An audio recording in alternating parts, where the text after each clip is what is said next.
Movie के starting में जोई नाम की एक डीफ म्यूट लड़की को दिखाया जाता है जिसको उसकी मॉम अपनी कार की चाबी दे रही होती है, क्योंकि कार की मदद से जोई अपने बॉयफ्रेंड से मिलने के लिए जाने वाली होती है। जोई का बॉयफ्रेंड जिसका नाम डेन होता है वो दूसरे शहर में रहता है, इसीलिए जोई अपने मॉम की कार लेके उसके पास में जाने का प्लान बनाती है। जोई डेन को इस बात के लिए नोटिस कर देती है कि वो वहाँ पर जल्द ही आ रही है और डेन भी इस बात को जानकर खुश हो जाता है, क्योंकि डेन उससे बहुत प्यार करता है। जल्द ही जोई अपने एक लंबे सफर के लिए चल देती है। रास्ते में जोई थोड़ा रुक कर अपने कुछ फोटो शूट्स लेती है, लेकिन तभी उसे वहाँ पर एक मरा हुआ कुत्ता दिखता है जिसकी बॉडी सड़ गई होती है और उस पर कीड़े भी पड़ चुके होते हैं। जोई अब यहाँ से फिर से निकल जाती है और रास्ते में एक गिफ्ट शॉप पर कुछ खरीदने के लिए रुक जाती है। गिफ्ट खरीदने के बाद में वो फिर से चल देती है। जोई गाड़ी चलाते हुए साथ में डेन को टाइपिंग भी कर रही होती है, मगर तभी सड़क पर कोई शख्स अचानक से आ जाता है जिससे जोई उससे टकराने से बचने के लिए अपने कार का बैलेंस खो देती है। गाड़ी रुकने पर जोई दूसरी तरफ देखती है कि कुछ गैंगस्टर का ग्रुप एक आदमी को दौड़ाते हुए ला रहे हैं और उसके बाद में उसे अपने कार से कुचल देते हैं। जोई ये देख के डर जाती है और जल्दी से अपनी कार में बैठकर कार को पीछे ले जाती है, मगर जोई उस शख्स की भी मदद करना चाहती है जिसको उसने ठोकने से बचाया था, इसलिए अब जल्दी से अपनी कार से उतरकर उसे अपनी कार में घसीटने का ट्राई करती है, मगर तब तक काफी देर हो चुकी होती है। वो गैंगस्टर लोग अपनी कार से उसके पास में आ जाते हैं। सभी गैंगस्टर जोई के साथ में बदतमीजी करना चालू कर देते हैं। उन सभी लोगों को अभी नहीं पता होता है कि जोई को बोलना और सुनना नहीं आता है। वो गैंगस्टर जोई के सामने उस अधमरे शख्स को एक बड़े से चाकू की मदद से पूरा मार देते हैं, जिससे डर के जोई अब भागने लगती है, मगर उन गैंगस्टर में ट्रे नाम को जो शख्स होता है वो उस पर दूर से गन से फायर करता है,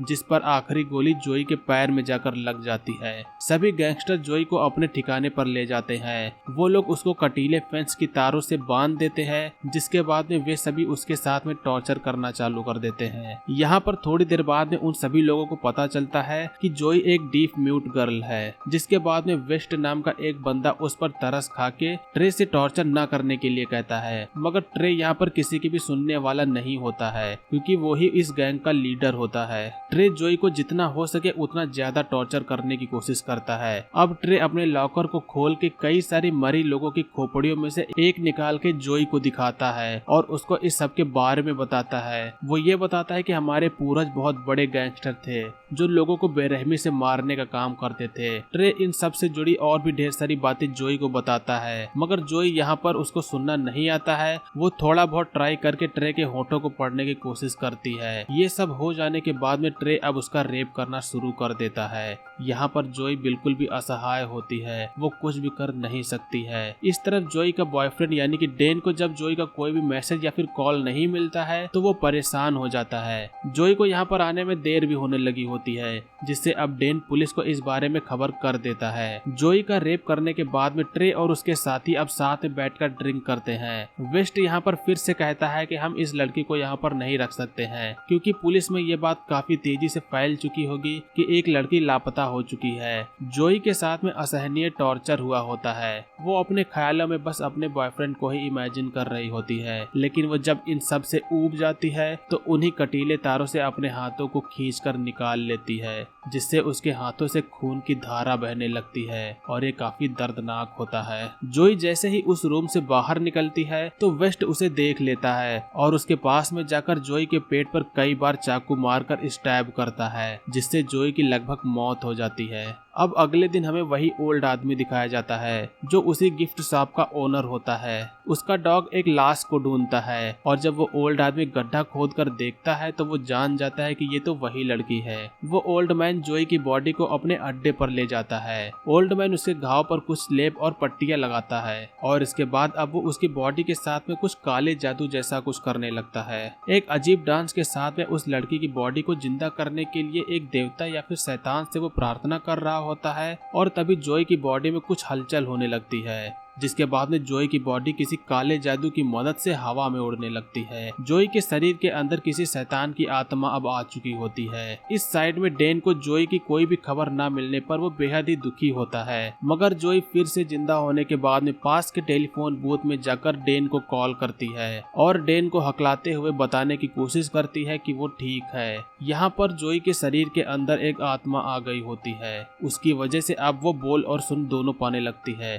टेलीफोन बूथ के बाहर जोई को उन्हीं गैंगस्टर में से एक बंदा दिखता है जो कि शेरिफ होता है। जोई के अंदर बदले की भावना होती है, जिसके बाद में जब वो शेरिफ बार के अंदर जाता है तो पीछे से जोई भी उसके पीछे जाती है और एक प्रोफेशनल किलर की तरह उसके ऊपर वार करती है। जोई शेरिफ के पेट में कांच की बोतल घोंपकर उसके अंदर की आंतें निकाल के खींच लेती है। कुछ देर बाद जोई की लोकेशन को ट्रैक करते हुए डेन उसकी जगह पर पहुंच जाता है। यहाँ पर उसे पता चलता है कि किन्हीं का मर्डर हुआ है। तभी थोड़ी देर में उसी गैंगस्टर के साथी भी आ जाते हैं। वो सभी उस शेरिफ की लाश को देखकर हैरान हो जाते हैं। डेन उन्हीं लोगों से जोई की फोटो दिखा के उसके बारे में पूछता है, मगर वो सभी लोग कुछ भी नहीं बताते हैं। जोई के अंदर की रिवेंज की भावना अब और भी बढ़ने लगती है। वो बस उन लोगों को किसी तरह मार देना चाहती है। वो किसी के घर के गैराज में जाकर एक धनुष चुरा लेती है। उन गैंगस्टर को कुछ अंदाजा लग जाता है कि ये काम शायद उसी लड़की ने ही किया है, इसीलिए वो उसकी लाश को देख के कंफर्म करने के लिए जाते हैं कि वो क्या सच में जोई ही है। और जहाँ पर वेस्ट ने जोई की बॉडी को दफनाया होता है वहाँ पर वो नहीं होती है।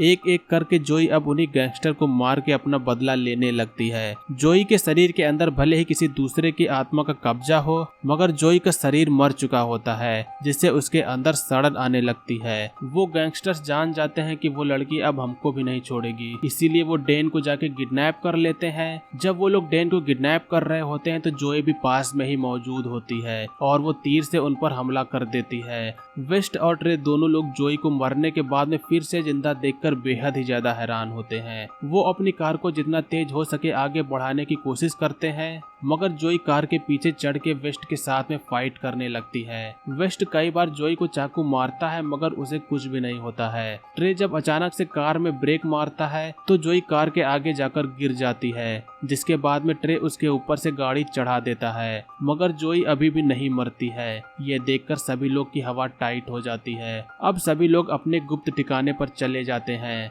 वो लोग ऐसी जगह जाते हैं जहाँ पर जोई पहुँच न पाए। जोई की हालत काफी खराब हो चुकी होती है, जिससे वो किसी तरह अपने शरीर को रिपेयर करती है। अचानक से उसके शरीर के अंदर उसी शरीर की आत्मा निकलती है और किसी जादू से जमीन से कुछ हथियार निकाल के देती है। अब जोई अपना बचा हुआ बदला लेने के लिए रेडी हो जाती है। वो सभी गैंगस्टर्स अननोन जगह पर होते हैं, मगर आत्मा से बच पाना नामुमकिन है। वो उनके अड्डे पर जाके बाकी लोगों को भी मारने लगती है और जोई ट्रे के सामने वेस्ट के हार्ट को निकाल कर नोच के खाने लगती है। ये देखकर ट्रे के होश उड़ जाते हैं। बाहर तभी शेरिफ की गाड़ी आती है। वो शेरिफ ट्रे से कहता है, तुम बिना हथियार के बाहर आ जाओ, तुम्हें कुछ भी नहीं होगा। और जब ट्रे बाहर आता है तो वो शेरिफ के ऊपर हमला करके उसे मारकर अपनी कार में बैठकर इस जगह से निकल जाता है। ट्रे सीधा उसी ओल्ड मैन के पास में जाता है जिसने जोई को फिर से जिंदा किया था। ट्रे को इस बारे में पता होता है कि ये काम यही ओल्ड आदमी ही कर सकता है। ट्रे को यहाँ पर उस ओल्ड आदमी से ये पता चलता है कि अगर उसके प्रकोप से बचना है तो तुम्हारे पूर्वजों ने जितने भी कत्ल किए थे और उनकी खोपड़ियां जो तुमने अभी तक संभाल के रखी हुई है, तुम्हें यहाँ पर दफनाना होगा। जिसके बाद में ट्रे उन सभी खोपड़ियों को लाकर दफना देता है, मगर उनमें से जो मेन वाली खोपड़ी होती है वो उसके पास में नहीं होती है। और तभी वहाँ पर जोई आ जाती है। जोई के हाथ में यहाँ पर एक खोपड़ी होती है और यही मेन वाली खोपड़ी होती है। अब इसके बाद में यहाँ पर जोई और ट्रे दोनों के बीच में फाइट चालू हो जाती है। जोई के पास में एक हैचेट और एक चाकू होता है और ट्रे के पास में एक चैनसॉ होता है। ट्रे चैनसॉ की मदद से उस पर हमला करता है। एक तगड़े वार की मदद से जोई ट्रे के हाथ को काट देती है